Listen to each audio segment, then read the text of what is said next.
Hello, everyone. Welcome to Everything Arsenal and welcome to the opposition preview for Liverpool against Arsenal. Massive, massive game. The international break is finally over.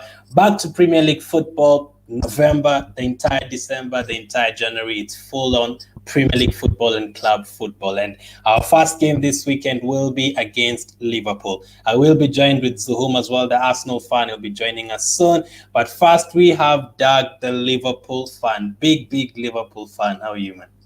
Yeah, I'm good. Thank you, Glenn. Thank you very much for having me. And it was a pleasure having you last night as well. No problem. Absolutely no problem. As usual, if you're watching on Facebook, make sure to smash the like button. Make sure to follow the page. If you're watching on YouTube, make sure to subscribe as well and leave a like. Send in any questions you have for our Liverpool fan, and we will get to them as soon as possible. So, Doug, I'll start with before the season started. What did you make of your transfer window, and what was your expectation for this season? Did you want a Champions League trophy? Did you want the Premier League trophy? Did you want to get back into the top two? Yeah, I think the transfer window is a weird one because obviously we only signed Konate, and I think we needed to sign a defender at the time because last season was just incredible, incredibly bad. We had 22 centre-back partnerships last season, which was mad. So we needed to sign a centre-back, and I think Konate fit the bill. We didn't sign anybody else. Now, I would have probably wanted one or two more, but I wasn't happy. I wasn't angry. I was content with the transfer window as well. So I look at that, and actually, when you look at it, I think Konate has been a very good signing. He's actually shored up the defence. Whenever he's played, he hasn't put a foot wrong. And it's nice to see him come out and say that he was happy with the competition between him and Matip as well. But yeah, I was happy with the transfer window. So going into the season, what was your expectation? Like win a trophy? What exactly did you want? Like after last season, obviously last season had a shocker because mostly had injuries, but this season, yeah, I would say this season probably build on towards the league, challenge City at least. Maybe not even win it, but challenge Manchester City, because I think we have to be realistic. I don't think we're going to win the league. I think City are way too strong at this moment in time. And Chelsea have started the season very, very well. I would say challenge for the league. I'd also say maybe a League Cup. We're still in the League Cup as we say. People say Klopp doesn't do the cups, and I absolutely agree to that effect.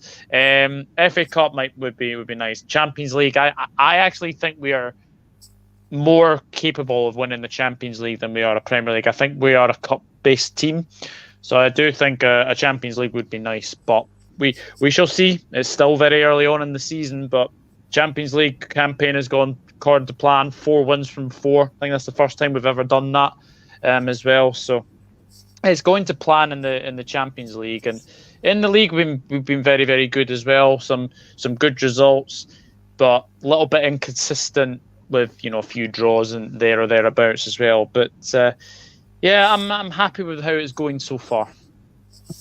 Okay, let's get to your results so far this season. I'll have them scrolling down the bottom. So you've won 6 games, you've drawn 4, recently lost your first game of the season against West Ham. You've scored 31 goals, which is crazy compared to our 13 goals. You've conceded 11. The first game you beat Norwich by 3-0. You then beat Burnley by 2-0. Drew with Chelsea 1-1. Beat Leeds by 3-0. Beat Crystal Palace by 3-0. At this point, you're on similar goal difference, goals scored with Chelsea. Everything was similar.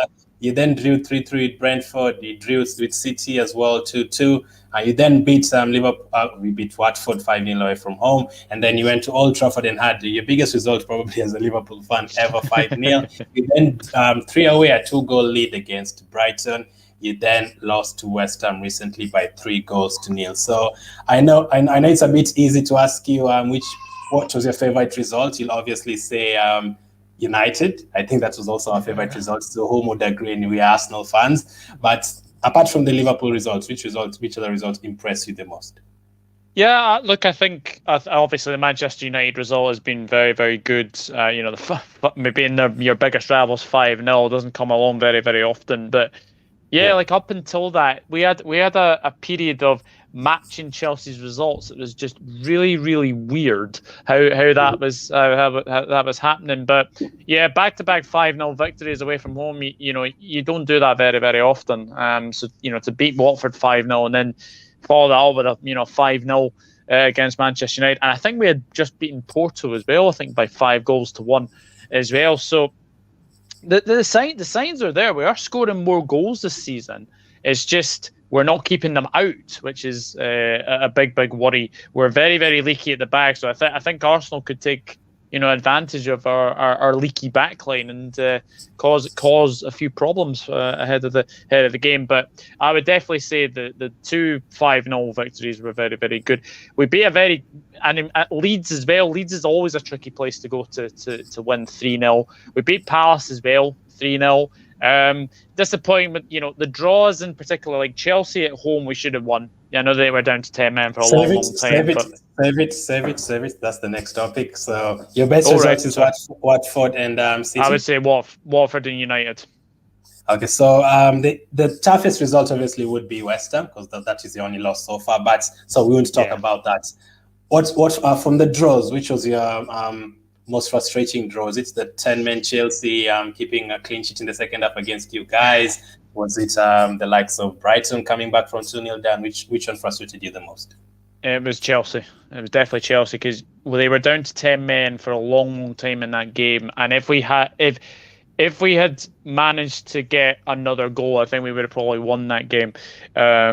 Look, the changes with the red card. It changes with the red card to Reece James, but I do think had we gone on and won that, then maybe we don't draw the other games. But the other draws, we were lucky.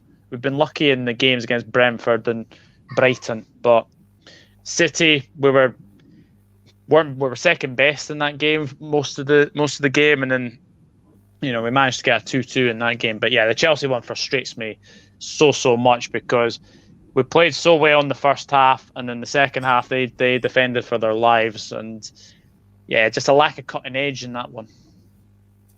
Okay, I'll bring in Zuhu. Hope you can hear me. Yeah, I can hear you guys, but can you guys hear the kids as well? we can't do anything about that. No problem, no worries. So no problem. You're in now. Zoom, by the way, I was on local TV early on today. That could be a reason why it's late. So no problem at all. So I wanted to ask you about Liverpool. Last season, obviously, Liverpool shocked all of us. Obviously, they scraped top four basically at the final day. They needed Alisson to score the goals for them to win the Champions League. So, have you been surprised with Liverpool this season, or were you one of those people who expected them to fight for the title alongside Chelsea and City?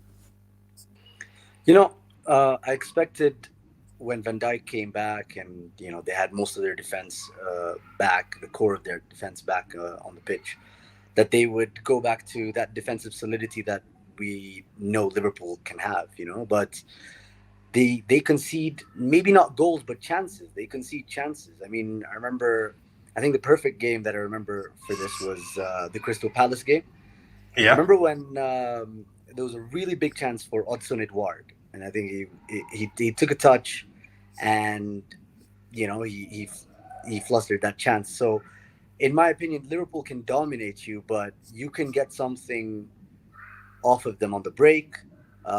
If you control the game for short periods of time, you might be able to create a chance or two and get it. You just have to be very, very clinical. But with that being said, I still fully expect Liverpool to be title contenders. And like full-on title contenders, like neck and neck with Chelsea and Man City. So I'm a bit surprised by the lack of defensive solidity, considering it's the same back five. I don't know. I'd love to hear what Douglas has to say around maybe the omission of, well, not the omission, but the lack of having Wijnaldum available, not available, just at the club. Do you think in some way that affects some of the off the ball work that he used to do for you guys? Well, we are missing Wijnaldum first of all because most of our midfield has been injured most of the season anyway. Like Fabinho, for most of his games that he has played, he's been very, very good. But Henderson's missed a lot. Jones has missed a chunk of the season as well. Milner's missed a chunk as well. We haven't had a midfielder like Gini Wijnaldum. He only missed 11 games in his whole, in his whole career at Anfield, and I do feel that we are missing that solidity in the midfield because it keeps changing every week. It's either Fabinho, Thiago, Hendo, or Fabinho, Keita, Hendo. We are needing a little bit of just strength in the midfield. I think we're missing something, especially that left-hand side. We are missing a Gini Wijnaldum kind of player. We should have replaced him in the summer. We didn't. So you look at this. You look at the January coming up, and January is not the best of windows to do it. But I do agree with you to an extent that we are missing a Gini Wijnaldum kind of player in that midfield. Okay, go on. You're a bit low. Sorry, you're a bit low. I feel like Liverpool have, the attacking potential, no doubt, right? And now you guys have numbers and squad depth in, I'd say, defense more than midfield. But I worry about Liverpool's attacking potential in January, and should Mo Salah get injured, or Mane, or maybe they're not available for 3, 4, 5 games, that could really hurt you. I mean, maybe you guys can take a bit of a positive from Divock Origi coming in against West Ham and scoring. That was good, but can you really rely on him week in, week out?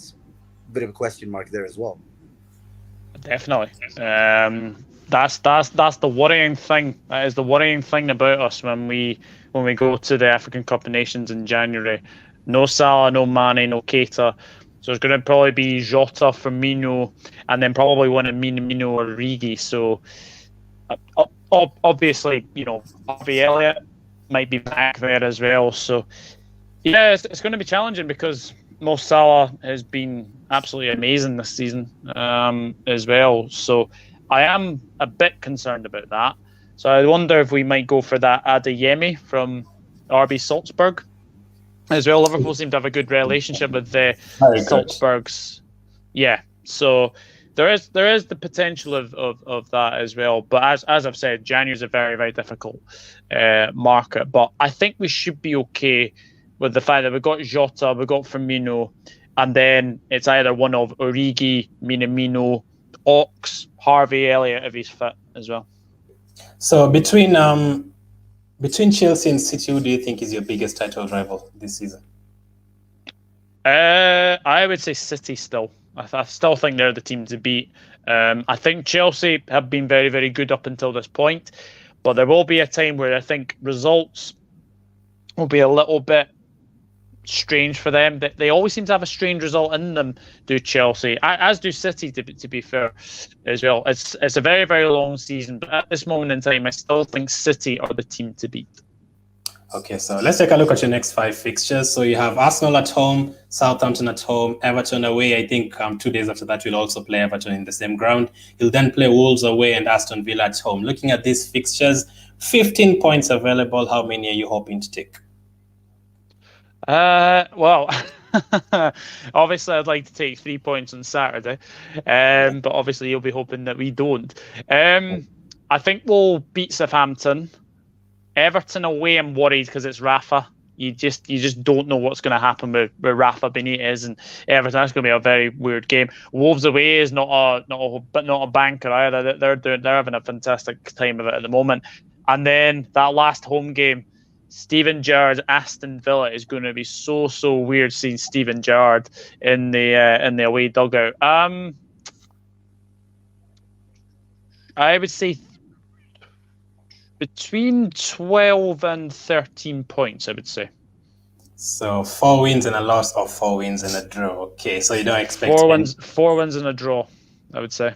4 wins and a draw. Okay, so Zohom, next question is for you. So, man, we don't have a good record against Liverpool. Let's be honest. So I usually say, at the start of the season, you usually take a look at when you're going to face Tottenham. I'm looking forward to that game. When are we going to play Aston Villa? But there are a couple of games I usually do not like, 3 of them. Leicester away, Liverpool away, and City away. In a particular order, City first, Liverpool second, and Leicester third. So what about you? Where does Liverpool rank in terms of fear? Every time you take a look at the fixture list, where do they usually rank in terms of fear for you? It's definitely top 2, man. I mean, I can't decide between Man City or Liverpool, but I think I'm more afraid of going to Liverpool away than I am going to the Etihad away. But overall, actually, I found this hilarious, painfully hilarious. The last time we won at Anfield was when Abu Dhabi was still a player. Santi Cazorla, Podolski, I think we're still there. I think that's the last time we won at Anfield. That was their debut. That was their away debut. Yeah, Santi Cazorla, I think, scored. And anyway, yeah, it's definitely top 2. And I'd say between, if it's away games, it's probably Liverpool. If it's home games, then Man City. Man City tend to slap us up at home quite a bit.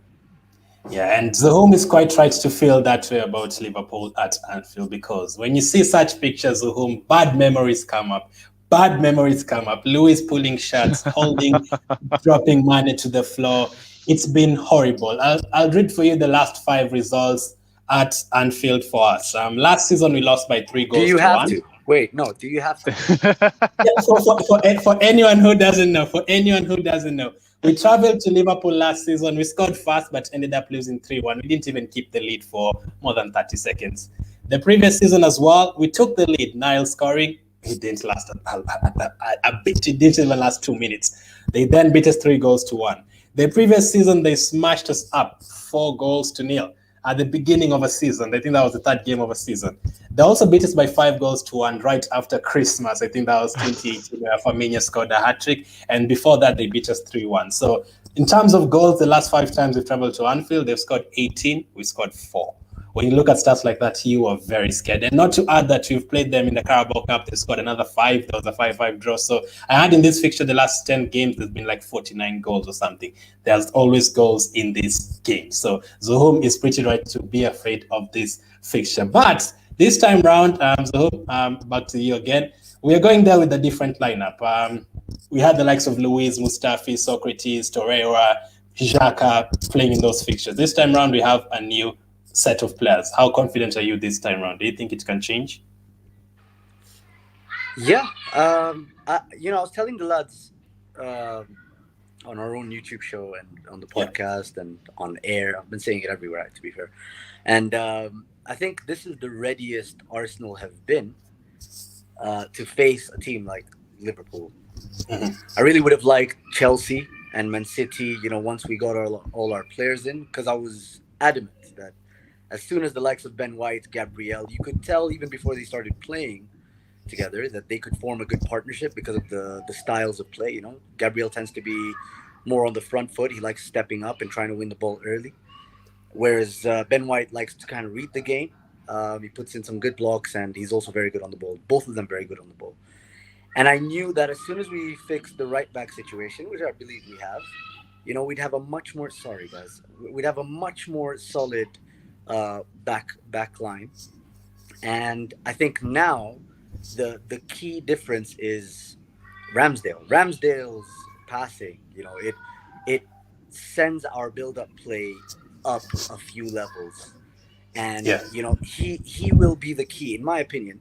He will be the key in making sure that we can at least attempt to beat the Liverpool press better than we have done over the last few years. So this is the readiest we've been, in my opinion, especially in terms of defensive solidity. Of course, as Arsenal fans, we all want to see a bit more attacking threat. And we saw that a little bit against Watford, but we just didn't convert as many chances. So yeah, this is the readiest. Probably we're going to be a lot fresher than they are, considering the international players that were away on duty. And I wouldn't say I'm confident of getting a result, but I'm certainly more confident than I have been over the last 2 seasons, 3 seasons, 4, 5, 7, 8 seasons. Yeah. 12, 13. I mean, that could be the number of goals we've conceded in one game. It could be anything. 13 could be the number of times we've not won, the number of years we've not won. It could be anything. So I'm glad those kids are there because I can use them as an example. There's a lot of chaos with those kids. That's how Arsenal usually perform against Liverpool, especially defensively. There's usually a lot of chaos. So, Doug, I'll come to you next. The last few years, I'm pretty sure you guys, every time you see Arsenal coming to Anfield, you're very, very confident of getting 3 or 4 goals. Is that the truth? Yeah. But I look at you this season, and yes, you had a very, very poor start to the season. Like, you were bottom of the league. And people were calling out for Arteta's head, and people were right. But I look at you this season at this moment in time, and you guys are on a fantastic run. Is it like 12 games unbeaten? Is it something like that? I mean, 12 games unbeaten at this stage in the season is absolutely fantastic. And yes, I know you guys have been very, very good as well. But I think this is going to be a much different game this time around than it was sort of, last season, because you came into that game not on the best of form. And I obviously everyone remembers our bad Anfield run. I think it was 6 games in a row that we lost as well. But I think you come into this game on the better form, if I'm being honest with you. And plus, your away form has really, really improved this season as well. So I'm a little bit wary of you guys coming to Anfield. Are you saying you're scared of Arsenal? I've never had that for, as Zoom said, 9-10 years. I'm a little bit wary of you guys this time, to be honest with you. I think you've got a good attacking threat with, obviously, man of the moment, Smith Rowe. You've obviously got Saka. Yes, I know Aubameyang, doesn't really have the best of records against Liverpool, but he's still a danger whenever he plays, and obviously you've got Lacazette there as well. So, and also the fact that Zoom has stuck the nail on the head. Ramsdale has been one of the signings of the summer so far, and not many people would have said that at the start of the season either. Like the price tag, but 8 clean sheets out of the last 10 games says otherwise. Absolutely. But scared of Arsenal, Zohom, do you see any reason? Oh, go ahead. I have a question for Douglas, because we have a friend of ours, Glenn and I, called Eric. And he usually says that he loves when Arsenal come over because obviously not only do you guys slap us up, but also we try and play football. We don't try and shut up shop and, play a low block or whatever. We are a lot more compact this season. I think the defensive shape, Glenn would agree, is much better than it has been even under Arsene Wenger. And that's not to smite the man, but I think I wanted to ask, is that something you'd agree with our friend Eric? Would you say, I'm so sorry. Would you say that we do like to come and play football, or what do you make of Arsenal when they come to Anfield? I think the last couple of times you've obviously taken the lead, and then you've not kind of built on that. Like you've kind of sat back and you've allowed us to put pressure on you guys. Like obviously I know Lacazette scored the goal last season, and then obviously I think about as Glenn alluded to, 4 or 5 minutes later Robertson equalises as well. And to be fair, it was a Robertson mistake, so nice way for him to obviously redeem his mistake. But I think you play into our hands ever so slightly. I think you play a very, very good style of football, very good passing movement. We all know the Arsenal way is passing.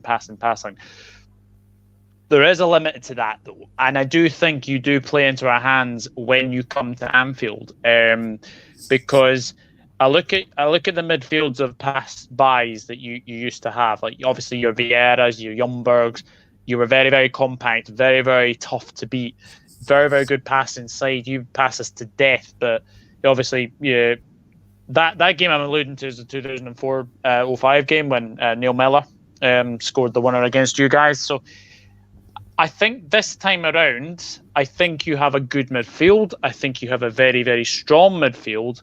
And I do think you've got a better defence as well. You've not got your Mustafis, you've not got your David Luizes, who, let's be honest, like David Luiz, that picture that Glenn just showed, obviously the penalty. I don't think you're ever going to see a blatant penalty. That one. I mean, shirt pull. You got VAR, you got loads of cameras there, and the referee is looking right at it. So you've not got Socrates, you've not got Louise anymore. I think this is going to be a very, very interesting game, but I do think that Arsenal do play into our hands whenever you come to Anfield. So it could be a bit different on Saturday. That picture is so depressing. Socrates, Luis, Xhaka, Salah, Mane, man. The quality, the difference in quality it's very, very scary. So he says our midfield is strong, but we could be missing parts. How important do you think that will be? Do you think Lokonga and Niles can handle it, or would you be tempted to bring in El Neni? Well, we've seen some good performances from the guys who've replaced Partey, but obviously, I mean, if we have Partey, I think we have a midfield that can compete with Liverpool, not just in terms of strength, but also in terms of technical ability on the ball. And he just progresses our passing, so the ball, like, he progresses it much better than any of our other midfielders. But more importantly, is he's nowhere near as inexperienced. He's not inexperienced compared to like Lokonga and Maitland-Niles. And don't get me wrong, like, those guys have done well. Lokonga's taken to the Premier League in a very similar way to the way Guendouzi took to it. A bit like duck to water. Maitland-Niles he's starting to change my mind about his ability to be able to play in midfield, and he did that really well against Watford, who I felt had a much more physical presence than we did. They had Kuchko and Sissoko, very obviously very, very physical players and very intense players as well. So they've shown they can do it against those guys, but those guys don't have the technical ability and the intelligence that Liverpool midfielders have. Jordan Henderson has bags of ability. They make him look like he's just some guy who shouts quite a bit. That I'm sure that Liverpool compilation of instructions being shouted left, right, and center, that didn't help his cause. But Jordan Henderson, that guy's look at the assist he gave to Mo Salah right after in the United game. Amazing, Trivela pass. And if it's gonna be, I don't know if it's gonna be Naby Keita or who, but most likely Fabinho, Jordan Henderson, whoever comes in is technically gifted, and they're farther down their process than we are. So they're obviously, they have a lot more cohesion than we do. But the risk of bringing like someone like Mohamed El Neni he can be so negative, Against United, remember the results we got last season against Manchester United? We won 1-0. Him and Thomas Partey were the stars of that performance. Yeah. But I feel like Mohamed El Neni would have been beneficial only if Partey is available, because Mohamed El Neni looks like the kind of player that would benefit off having a partner like Thomas Partey. If he's the most experienced player in that midfield, then I don't know that he can handle that responsibility. So maybe we shouldn't do that. I think maybe we should. If needs be, then just play Maitland-Niles, play Lokonga. We have the youngest team in the Premier League, so let's just look to bank on the youthful exuberance that we've had over the last few weeks.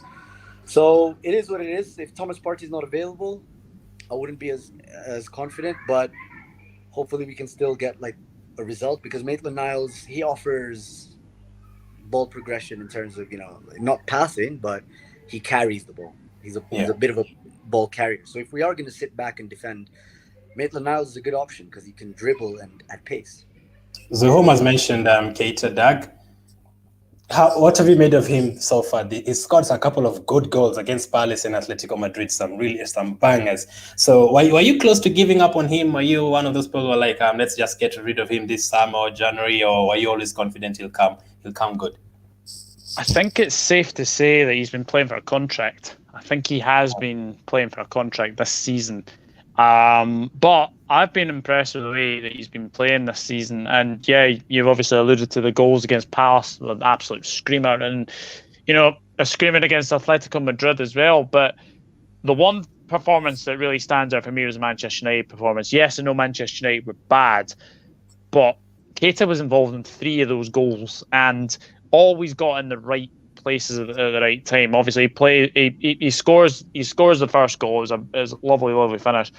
Makes the second goal, and makes the third goal for Mo Salah as well. So, and then obviously it gets crunched by Paul Pogba, and obviously I haven't seen him since then. But it's all about staying fit with Keita as well. Was I one of those fans that was getting a little bit fed up with him?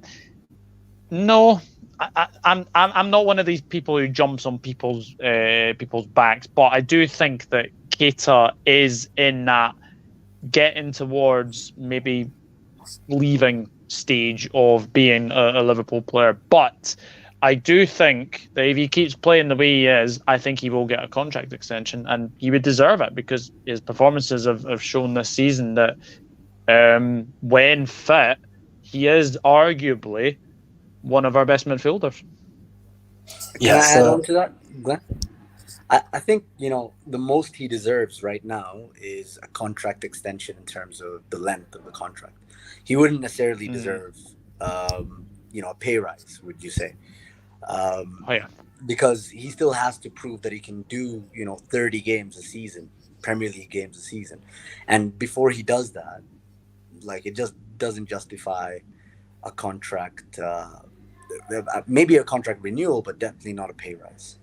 Yeah, just wanted to say that. How much did you guys buy for him?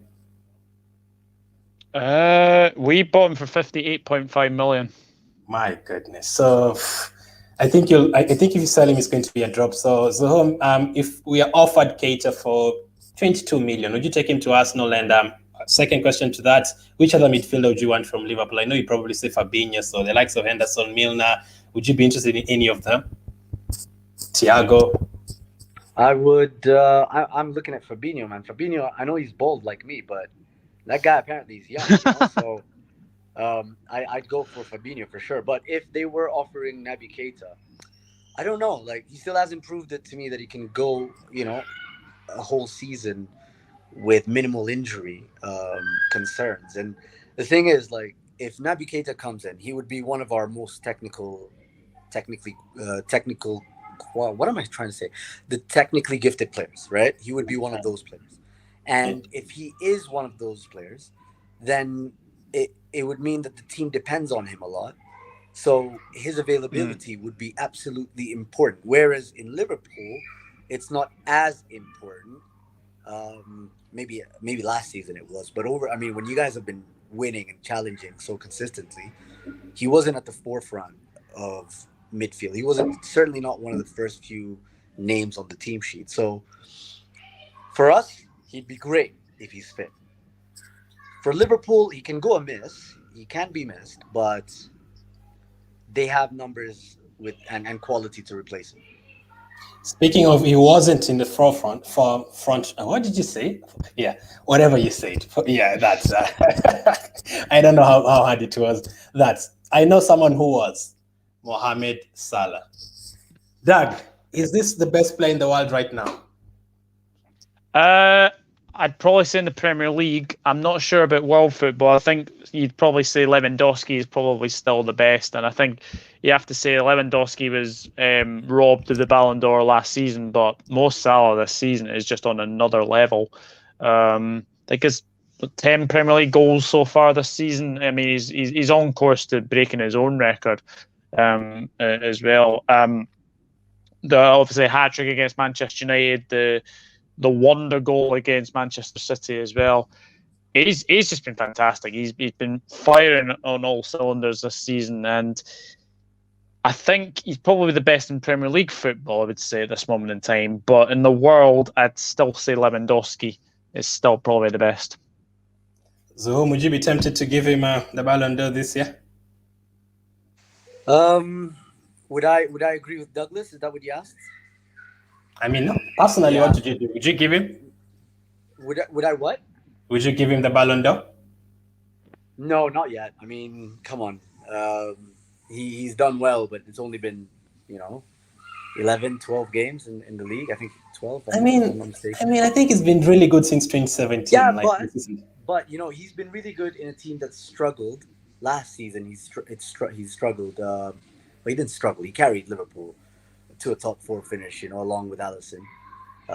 Wonder goal over there, but you don't win Ballon d'Or for carrying the team to a top 4 finish. Otherwise, Van Persie would have achieved that before him. But in my opinion, Mo Salah has been the best player in the world so far. I think when you compare, Lewandowski, even Benzema, I think is a very good shout.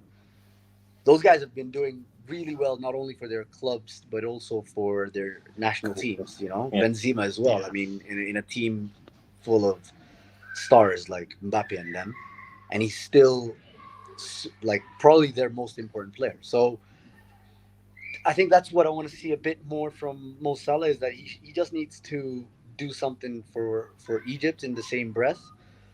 But because he's playing in the biggest league and the toughest league, in my opinion, that's why it warrants us giving him that title right now. He's definitely the best player in the world right now. He was a bit quiet against West Ham. But then again, if you're watching La Liga, if you're watching Premier League, you wouldn't know about the games that Benzema might have been quiet in, and you'd still be saying, "Oh no, Benzema deserves it as well." So you never know. But overall, what would it take for him to win the Ballon d'Or? What would it take? There's a season he scored more than 30 goals. This season he scored a hat-trick at Old Trafford. I think he's the first player to score a hat-trick at Old Trafford in Premier League history, something crazy like that. Yeah, so yes. It's rare that happens. So let's go to your strengths and weaknesses. Doug, you obviously said Robertson is a doubt. Mane was a doubt as we were recording yesterday, but he's now confirmed fit. He's on training. You said Henderson is a doubt. I do expect all those players to play, but where do you think is your strongest point apart from Salah? I would say the Trent Alexander-Arnold. I think his deliveries from set pieces is just phenomenal, and obviously you've seen it at West Ham that he scored the free kick goal. And I think out wide as well, we seem to. Van Dijk's balls out to Trent Alexander-Arnold. Van Dijk's balls out to if it's Tsimikas or Robbo. I think that's a big strength for us as well. And I'd also say the player Jota. Jota's been a very, very good signing for us as well. So that would be our strength for sure. I mean, speaking of Jota, I'll come back to you, Zuho. Again, another depressing picture. Jota out jumping our centre backs. A depressing picture. 2 games last season, he scored 3 goals against us, twice at the Emirates and once on his debut for Liverpool, 9 minutes after coming on. So, do you think? Are you afraid of Jota, or who are you really scared of apart from Salah in the Liverpool team? Is it Trent? Is it Rob on the left? Is it Jota? I think definitely Jota is up there, because it's not just the ability to score from aerial deliveries with his head. I mean, obviously Rob Holding and Callum Chambers should really have a think about that. Remember, and that wasn't the first time someone smaller than them scored it from a header. Yeah. Raheem Sterling as well, and he never scores with headers. Yeah. But what I'm afraid of from Jota's skill set is his knack to read a rebound, to pick up on rebounds and sniff out those real strikers' goals, man. So we're going to need Maitland-Niles and Lokonga to be absolutely on their toes, 100% concentration to not let their man go. Obviously, Mo Salah, he's disgusting. Mane, Mane, what freaks me out about Mane is that you don't know what he's going to do. He could try and take a shot from outside the box. It could hit a defender, but it could also go right into the top corner. And then at the same time, you could put him through on goal and he'd still miss, 1v1. And he can still miss. He's a bit indecisive in that regard. So Mane, you just don't know. He can be so hot and cold. But I think the guys who we really need to be afraid of are the fullbacks, because that's where Liverpool's strengths are. So it's mostly Van Dijk's diagonal, 60, 70-yard diagonal to Mo Salah, or the other way around. Well, not Mo Salah to Van Dijk, guys, just to be clear. But also Trent and Robertson. You said he's not going to be available, or he is just a doubt. He's but a doubt. I Either way, I think Liverpool are blessed with two good fullbacks in the same way that Arsenal are. You have that one standout starter, KT, but then Nuno Tavares has been so good as well. And Tsimikas, I had him on my FPL team for a bit when he started, when Robertson was injured. And he gave me bags of points. So he can also be very dangerous with his delivery. Yeah. So yeah, mostly it's Van Dijk, Trent, and Robertson / Tsimikas. I know what you mean about Mane, not knowing what you're going to get from Mane. But against Arsenal, we usually know what you're going to get from Mane. You can get the 7 goals he has scored against us in his Premier League career. You can get the Mane going past 5 players in his debut at the Emirates Stadium and scoring with his left foot. You can get the Mane that's absolutely ripped apart Horrible Holding, man. He always scores against us. Stop yourself right there, Glenn. You're ruining it for yourself, because this is not the same Arsenal. David Luiz is not walking onto that pitch, okay? It's just Shkodran Mustafi and Granit Xhaka and El Neni. It's not them guys. It's much better players now who actually know how to follow You're just missing Roberto Firmino to add to Arsenal's woes. Thankfully, he scored like 9 goals against us. Thankfully, he's not there. And speaking of the likes of Holding and Chambers, they could still play. One of them could still play, especially if you go to a back 5. Are you that scared? Would you go to a back 5 in this game? I personally would, to deal with Salah and Trent on that left side. I wouldn't want to ruin. Speaking of ruining, you've just mentioned the word ruining. I wouldn't want to ruin Tavares' career, like putting him against Salah and Trent. I wouldn't want to. Tierney not 100% fit, although he's played for Scotland during the international break. I don't want him against 2 players, so I'd put both of them on that side. What did you do personally? Would you go for it for the same formation you've been playing, or back 5? I wouldn't go to a back 5, but I'd still have Kieran Tierney and Nuno Tavares on the left-hand side, and especially like to compete with Mo Salah and Trent. So, Nuno Tavares, what's good about him is that his defensive nous might not be his strongest skill, but going forward, he could offer us what the likes of Emil Smith-Rowe, Bukayo Saka, and them can as well. If you just give him a bit more freedom, I think he could trouble Liverpool. And why I want to do that is because I remember seeing Mancini, or was it Pellegrini, when they came up against really strong opposition, he'd play Kolarov and Galklishi, or I don't know, some 2 left backs, to really stop that right hand side of, was it Barcelona, I think, at the time. So I think that's one way to go, but Emil Smith-Rowe has been playing there so well, man. He's on that left hand side, and if it's anyone to trouble Liverpool from an attacking potential point of view, it's definitely Smith-Rowe. His ball carrying is amazing, first of all. The pace at which he runs with the ball. I mean, Jamie Carragher mentioned it. I'm sure you've seen that, Douglas. He said he's probably, at the time, he was probably the best player in the league to run with the ball at pace. So that's really going to be useful if we're gonna have a few counterattacks against Liverpool. But back 5, no, I hate back 5s, man, because it sends out a message. It sends out the message that we're going here to defend, and I think it upsets the communication lines between the goalkeepers and the center backs, and the defensive line that you want to maintain. Kieran Tierney does it really well, playing as a left center back for Scotland, while Robertson plays as a left wing back. But I want to see us play a back 4, because the back 5 won't be a test for us, or rather, the back 5 won't represent a true measure of our progress, should we get a result. I want us to get a result with a back four, because this is the Arsenal that Edu and Arteta have built, and we need to at least get a sneak peek of what we're going to get over the next year or so, or 2 or 3, when we do play the likes of Liverpool and Man City and Chelsea and whatnot. Okay, so back to you, Doug. Where do you think your weaknesses are? We've talked about your strengths. Where do you think your weaknesses are? Any position where you think we can take advantage of the most? Is it Smith Rowe when Trent bombs forward? Is it Saka when Robertson bombs forward? Is it the midfield if you have injuries? Is it Aubameyang space against Matip maybe?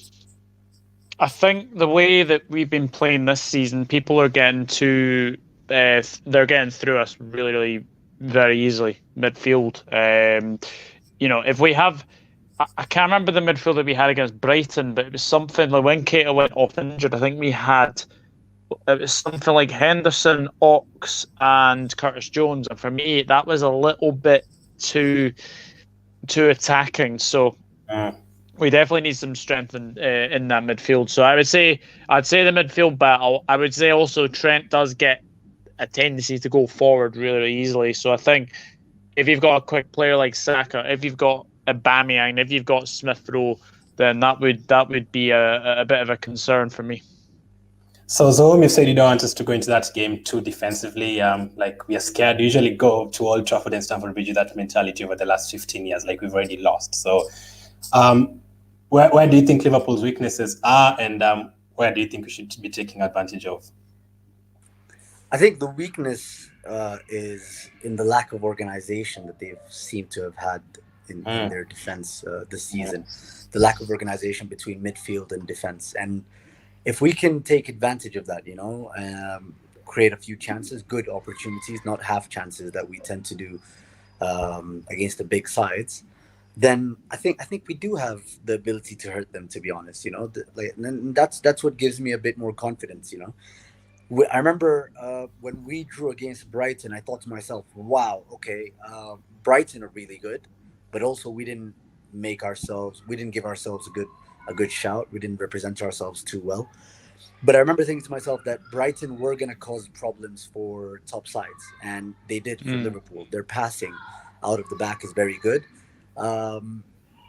So if we can, if we can apply similar ideologies, that's stay true to your philosophy, stay true to the defensive shape and the way that we attack, and not just kick the ball long whenever Ramsdale is being pressed. I think we can definitely take advantage of that. We do have a bit more pace now, but I think what's going to help us a lot more is the fact that we're not playing with players who just lose the ball. I mean, we've seen Xhaka when he's in really bad form just give away the ball, and then you concede possession to a top team like Liverpool. That's going to hurt you. When you have Pepe on the right wing, 60% of the time losing the ball every time he tries to dribble and not even being tackled. He just kind of over dribbles it, or just it hits his running leg or something, and we lose the ball. Now we have players who are technically secure. Bukayo Saka isn't going to lose the ball anywhere near as much as Nicola Pepe or Emil Smith Rowe or I don't know, Lokonga, and hopefully Lacazette plays because he gives us that fight that we need. I think in a way that's what Liverpool are missing with Wijnaldum. They lack this intensity that they used to have. He was a workhorse, and that's what Lacazette brings to us. He fights for the right to keep possession. That's what he does. You pass the ball into him in midfield, he will fight to keep the ball and earn the right to continue passing the ball around and earn the right to keep possession. So hopefully we get to see more of that from him, and a bit more technical security and bravery from the team. And I think we're good, man. I think we should put in a good performance. And I agree with Douglas. This is going to be a very interesting game because this is not the same Arsenal. Yeah, I'll stick with you before coming back to Doug. So game approach, Zuhu. How do you think we should approach the game? You've mentioned Lacazette, obviously. Last season, I did tell Doug yesterday, if it wasn't for Lacazette, it would have been 3 goals. up in that game. If he didn't miss those 2 chances at Anfield, it would have been 3 goals up before Jota started scoring. So how do you think we should approach this game on Saturday? Do you think we should go for it from the first whistle, or do you think we should try and keep them quiet and try to nick a goal? Or would you go toe-to-toe, score, we score like we usually do? There's been a lot of 4-4s, 5-5s, 3-3s in this game. Would you do the same, or would you approach it differently? No, I think we've approached all the games over that run, unbeaten run, in the same way. We start really bright with a lot of intensity, and then we kind of manage the game once we get some goals. It's going to be tough to manage a Liverpool side, but what we definitely want to do is make sure we manage the moments in the right way that we did in the previous games, especially against Leicester City. Against Leicester, we got the early goals, and then we kind of held them at arm's length, and then they created some really good chances, and Aaron Ramsdale put in a performance of his career. But I want to see a bit more experience in controlling the game. I think right now we have such a young team. They have the technical ability, they have the talent to control games, but they just don't have the experience. Jordan Henderson, that's why he's so key for Liverpool. He has the experience of when to pass the ball, how to speed up the game, slow the game down, and he's kind of like the pace setter, for Liverpool. Right now, Thomas Partey is supposed to be that for us, but the players around him aren't experienced enough. So, whereas for Jordan Henderson, obviously, are a lot more experienced.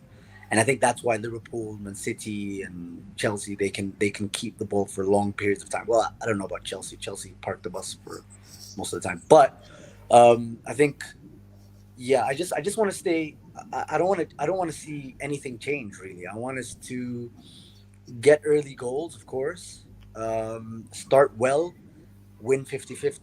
This is a big game. I really don't want to see anybody playing half. And hope. That's the good thing about Arsenal this season, is that most of the time we've done that, except, bar the Brighton and Crystal Palace game.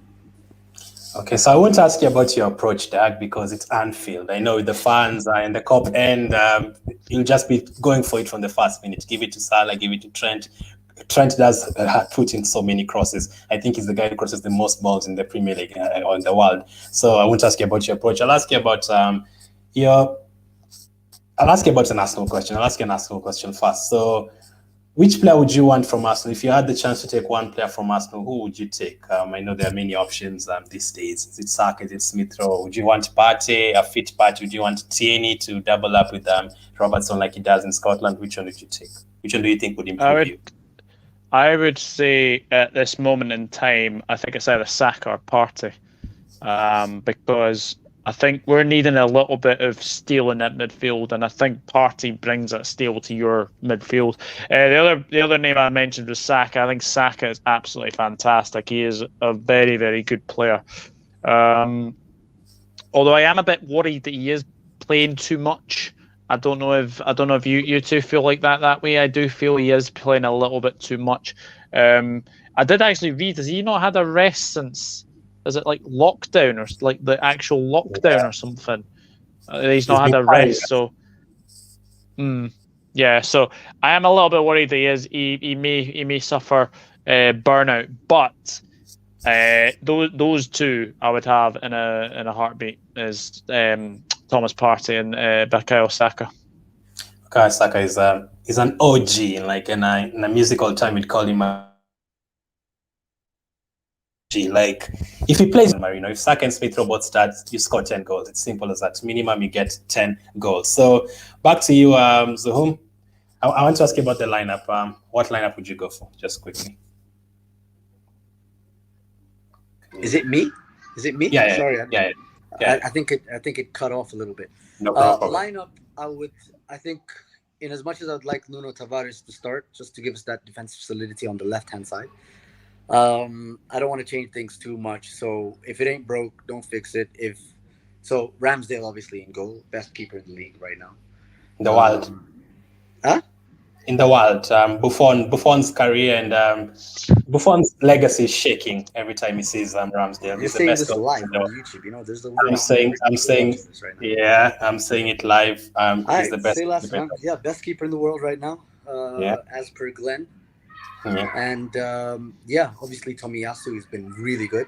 So, you know, he has the pace to keep up with Mane and the defensive solidity. So hopefully he can keep him quiet. Ben White, Gabriel.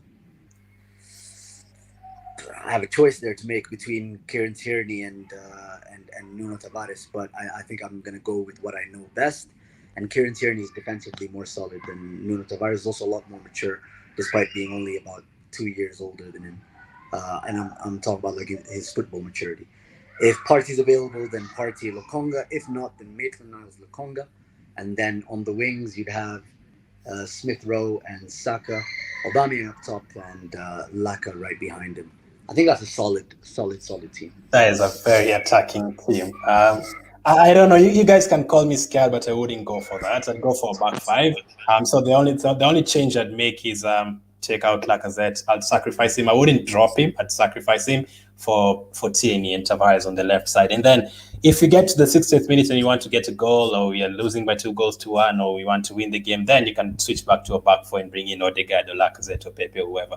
What about you, Doug? What did you do with the Liverpool side? With the injuries included or not included? Yeah, I think it's Alisson in goal. I don't think Kelleher or Adrian will come in for this one. I think Alisson will start. It'll be Trent. It'll be, I think, Van Dijk. I'm trying to think of Matip or Konate, and I'm thinking actually to deal with your pace, probably Konate's probably better. I think Tsimikas might come in. Robbo is rated 50-50. I wouldn't risk him. Either. I think it'll be Fabinho. I think Thiago will play. Henderson's rated 50-50, but we all know what Jordan Henderson's like. There's no chance he's missing this game. So I think Henderson will play. And then I think it'll be Mane, Jota, Salah.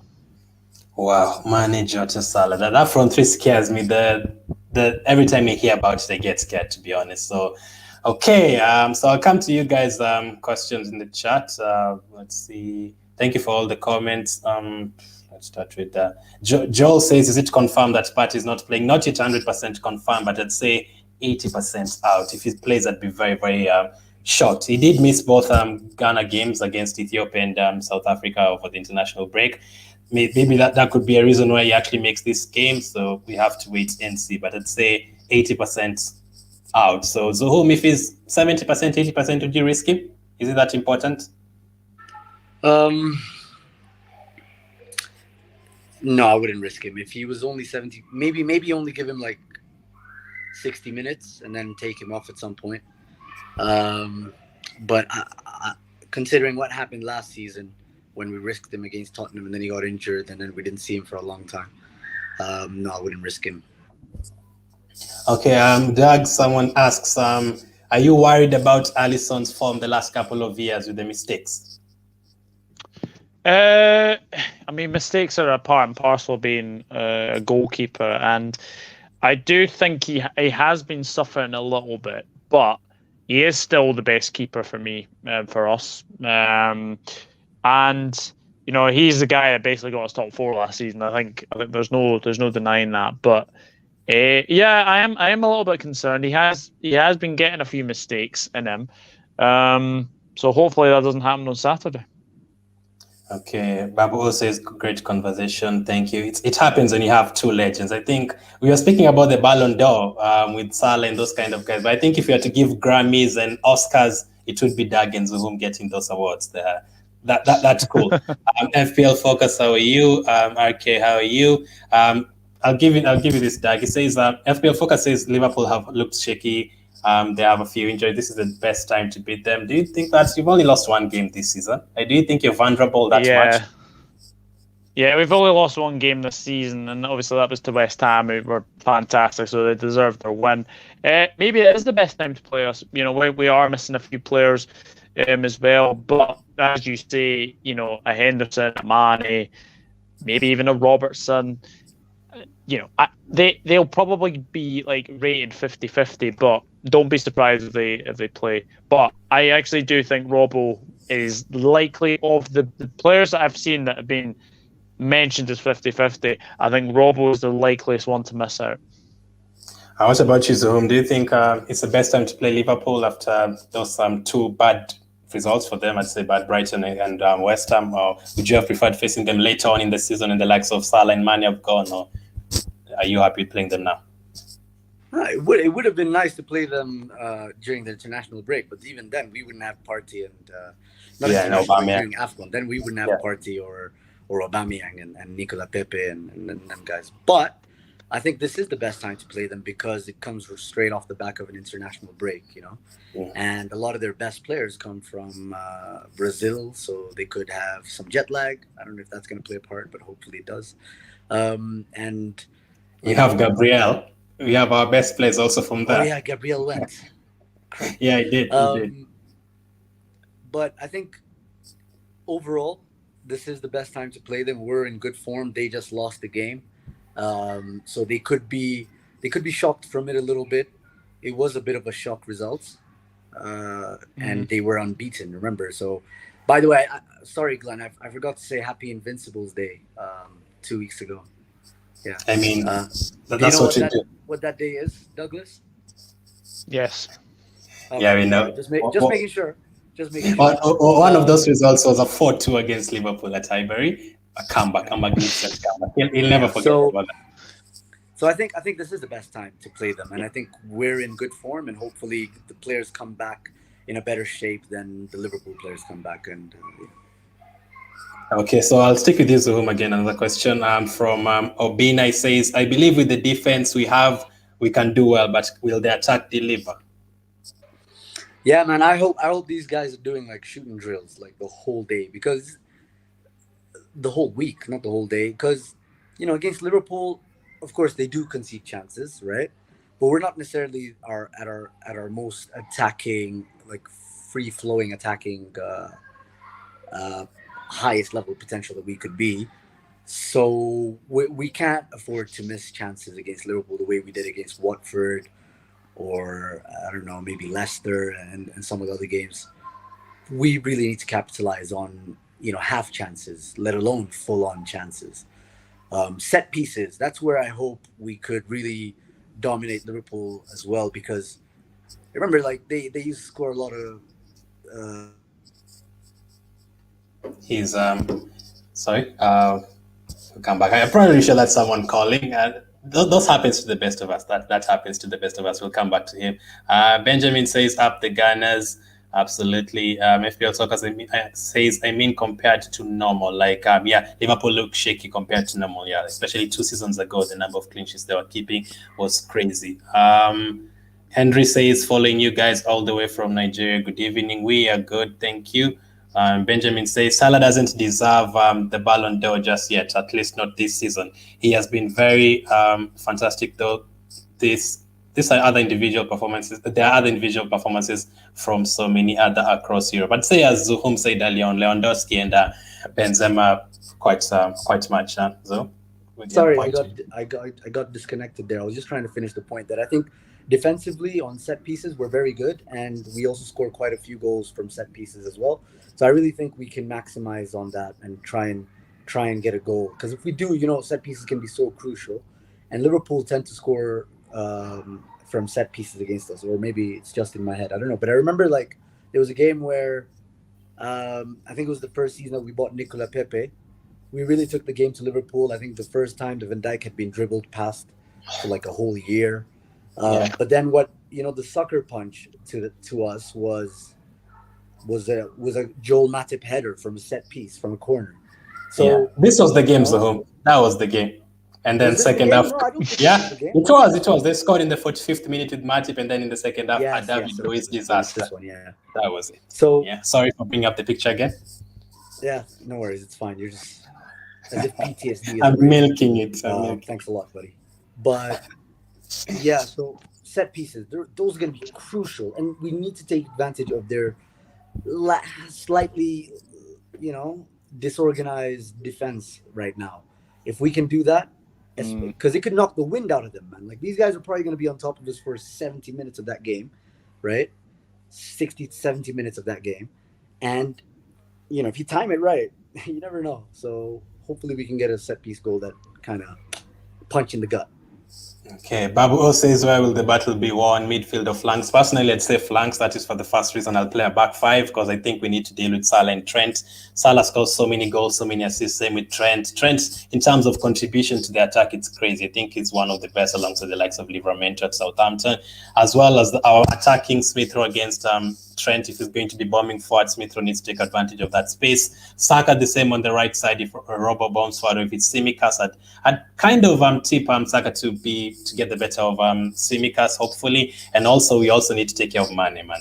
He always gives us a hard time on that right side, so we need to see how good Tomiyasu is. How about you, Doug? Where do you think it will be? What, midfield or flanks? Yeah, I think the midfield battle will be very, very key. Whether it's a Fabinho, Thiago, Henderson midfield, whether it's a Fabinho, Thiago, Ox midfield, compared to your obviously Maitland-Niles and probably Lokonga and Partey, obviously, if he's fit. I do think this game could be won or lost in midfield for me. Okay, Lamin says, good afternoon, Mr. Glen. Too much, Mr. and the rest. Nah. I'll restructure that sentence for you. Good afternoon, Glenn, Zohom, and Doug, the two legends. I would say that you shouldn't be scared of Liverpool, because football is to do your level best. If you start to think of losing before the game, you will lose. That's how I'd say we usually used to approach games alongside under Wenger, United, Stamford Bridge, all those games. We used to go into those games thinking we could lose. So let's hope the mentality is correct, and let's hope we do put up a performance. Out of topic, Doug, Haaland, Mbappe. It's got to be Mbappe. Zoom? Haaland. Haaland is not going to the World Cup, so unfortunately he's playing for a country that is not too strong. We would have loved to see him in the World Cup, but for me, I think it's Mbappe. Haaland is very, very lethal in terms of finishing, but Mbappe has like a few more other qualities. Probably not penalty taking. I think Haaland is better than that. At that, Benjamin says, if we must win against Liverpool, our attackers must be up and doing. I don't think we must win, because you can't win against Liverpool by scoring just 1 or 2 goals. You need to score at least 3 goals. Because Liverpool must score at least 2 goals. They have shown that so far. But last season, as Doug pointed out, they lost those games at Anfield. I think Fulham beat them, I think 2-1 or something. I think Burnley scored later on 1-0 through a penalty. I think they lost another game 1-0. It's usually teams staying strong at the back and then nicking one. Or do you agree at this point? Like, you have to go for it toe to toe. No, I don't think. I think what we need to do is just put in a really good performance, you know, not just roll over and take it from Liverpool. I think I really want to see us fight. I really want to put in a kind of performance. Like, for sure, we don't want to play like Man United. You know what I mean? If we're gonna lose, we have to lose well.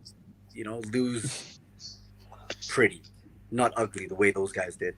But you know, Liverpool fans, and Douglas for sure, he would say, you know, they lost at home last season because they had no fans or something, you know. And I think many Liverpool fans, neutrals, would agree Liverpool have probably the best home support.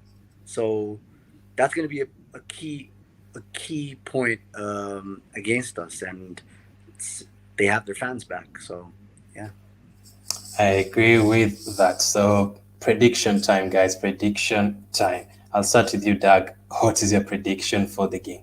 Comment down below as well what your prediction is, and make sure to smash the like button as well. Go ahead. I think it'll be a very, very good game. I do think that our attack could be key. Your defense could be very, very key as well. I don't. Do you know what I said last night, that I was pretty confident going into this game, but actually now the closer it comes, you're starting to get a little bit of butterflies. No, 3-1 Liverpool. Same old, just the same results from the last 6 years. He's scared, but it's going to be 3-1 again. I mean, it could be the 3-1. You know, there's a 3-1 where you concede 3 goals in the opening 20 minutes and it's game over, and the other team takes their foot off the pedal. But there's a 3-1 where you 1-1 until the 70th minute, and then maybe they score from a corner, and then when you're trying to attack, they get a third one. So there's different 3-1s. There's like 4 or 5 different 3-1s. So 3-1 could be, it's realistic. What about you, Zuhum? Are you feeling confident to the point of you're going to predict a win for the first time since 2012? No, I can't. I mean, my mind tells me to predict a loss, but my heart wants me to predict a win. So I'm going to have to go with my heart right now. I'm going to go with a 2-1. You're very brave. You're very brave. 2-1 win at Anfield. I mean, if you win 2-1 at Anfield, Zoom, do you think we're definitely title contenders? We are title contenders, right? Yeah, that's what we are, for sure. The question won't be if Arsenal will win the title. The question will be how many points Arsenal will win the league with, isn't it? Yes, exactly. No, we'll win the league by Ash Wednesday. Oh my! I mean, that's 2 months before the end of the season. So I mean, I'll take that. Yeah, I'll take exactly. that. But let's not go. I'm not going to this game expecting to win. I'm hoping for a good performance because, as I said, recently the games at Anfield we conceded 3 goals. I think Niall scored against you guys in the opening 10 minutes, and then by the 20th minute they already had 3 goals. So we can't keep a lead at Anfield. We don't take our chances at Anfield. Speaking of chances, please, if we get a penalty, Aubameyang, just give it to Lacazette. Let him score. He has a good record against Liverpool. All those small chances that come our way, we need to score. Focus says it's a good test for informed defense. Absolutely. But again, let me say, if we concede 2 goals, I don't want to hear Ramsdale is useless. I told you guys, Tomiyasu is crap. He can't deal with the good players. I don't want to hear all that. It's Liverpool. They probably beat everyone else this season as well. You've seen their games against Atletico Madrid. Absolutely dominated them home and away. So they're a good team either way, even though they lost to West Ham. Benjamin said, I see a 2-2 draw. I agree with you, Benjamin. This game has 2-1 Liverpool win written all over it, but a good fight by Arsenal. Babu. Oh, Cozy says bigger to you. RK says 2-1. Arsenal agrees with Zuhum. Big up the lads on the panel. Liverpool 2-1. I will take that as a positive. I mean, this is an Arsenal fan saying Liverpool beating us by 2-1 is a positive. Goal scorers last up. Doug, who will be the goal scorers? I don't want to say this because obviously you're here. I know. Salah, go ahead. Salah, Jota, and Ox. And I am actually. He did that on purpose. He said Chamberlain on purpose to hurt us. He said Chamberlain on purpose to hurt us to score the winning goal at the end. So who about you? And would you take for Arsenal? Yeah, for Arsenal. I didn't for you guys, I'm gonna go Smith Rowe. Smith Rowe, another goal. If you have him in your FPL team, all the best. Zuhum, he said Chamberlain on purpose. Did you take Chamberlain at Arsenal, and who do you think would score the goals? I'd go with Saka, Gabriel. Saka and Gabriel. That's a header. I would love that. I love that prediction. Imagine him just towering over Van Dijk. You know what I mean? I mean, I totally love that. Because he says Liverpool to win the league. So someone is actually tipping you guys. That's bold. Let me just say that. That is very, very bold. Very, very bold. FPL Focus says Arsenal 3-1 for being a red card. 100%. 100%. Yeah. ESR, my captain. Jota, Salah, Smith Rowe, and Gabriel all to score. Jota and Salah for Liverpool, White for Arsenal on a set piece. I mean, hopefully, but yeah. Thank you guys for coming on. I appreciate it. Doug, where can they follow you? Yeah, you can find me on YouTube at the Dugout Football channel. I'm also on Twitter at nrod_1992. Instagram is Douglas.Horn, and I'm also on Facebook at Douglas James Horn. I really enjoyed this. Thank you very much for having me. He's everywhere. He's everywhere. Let's hope Saka is everywhere as well on Saturday. We could do Saka everywhere on Saturday. So we did a podcast with him on his channel yesterday. So the link is in the description. You can just click there and watch it as well. So where can they follow you? You are on TV today. Yes, I was. Yeah, as always. Well, yeah. I mean, we win football tournaments and talk about it as well. You know what I mean? So I mean, and you meet Doug, Neymar. if you didn't know, we're gonna represent Kenya. My team is gonna represent Kenya in the Red Bull Neymar Juniors Fives tournaments. Basically, it's meeting Neymar face to face next month. No. Neymar is meeting me Yeah. if I have time. Even better. Neymar is meeting you even if you have time. Thank you so much, Zoom, for coming on this channel. Can you sign my autograph, please? Can you give me an autograph on my shirt? Thank you very much. Thank you, Benjamin, for watching. Babu, Graham, Cozy, RK, Lamin. You didn't have to apologize. I think Zoom and Doug are okay with that. Who else was there? Henry. I don't know who Stanley is. Please, how soon Stanley coming to us? And I don't know who that is. But you say, well done, guys. Stanley. I don't know Stanley. I don't know Stanley is. The only Stanley I know is is it a Liverpool legend? I think that's the only Stanley I know in here. But yeah, thank you very much, guys. My prediction is 2-2. I am going to go for Saka, Smith Rowe, and I'm going to go for Salah again. Mane to score for them. Make sure to smash the like button. Make sure to follow these guys on Twitter. And I'll definitely catch up with you guys on the next one.